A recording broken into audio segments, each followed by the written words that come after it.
Yun know. So, dito tayo ngayon sa Lower Lake Elementary School. So, maglilinis tayo ng konti. Kasi next week, start na ng klase dito. Dito kami nilayuhan. Then, magdala ng konting gamit para yung mga gagamitin. Tulad yan, meron tayong dala. So, yun. You know, so dito tayo sa room. Ito yung room namin dito. Ito yung room ni Sisa. So, yun know, ito yung room. So, tour ko kayo. Konting tour lang. So, ito yung room. So, meron sila ditong katulad yan. Hugasan ng kamay. Yan. So, may mainit, may malamig, merong tissue.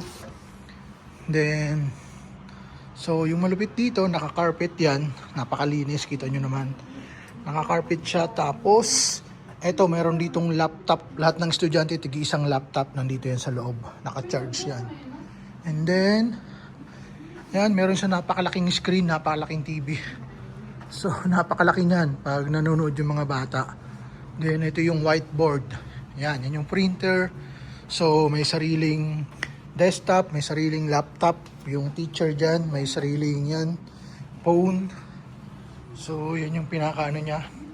Ito yung pinaka-office ng teacher. Yan yung bakante na yan. Mayroon siyang locker, yan. Then, yan yung pinaka-room. Yan sila yung ano. Yan o, basahin nga natin. Ano yan? Welcome back. You know? Welcome back to school. Yan si Johan, Sisa. Then, yan yung orasan. So, ito yun. Ito yung pinaka-room. Tapos, yan yung mga battery. Bili tayo ng battery. Yan yung mga shelves sa baba. Mga libro yan. May shelves din doon. Yan. Yan. Pwede yan dyan. So, ito yun. Ito yung room. Ito yung classroom dito sa school. Ito yung classroom dito sa Lower Lake. You know?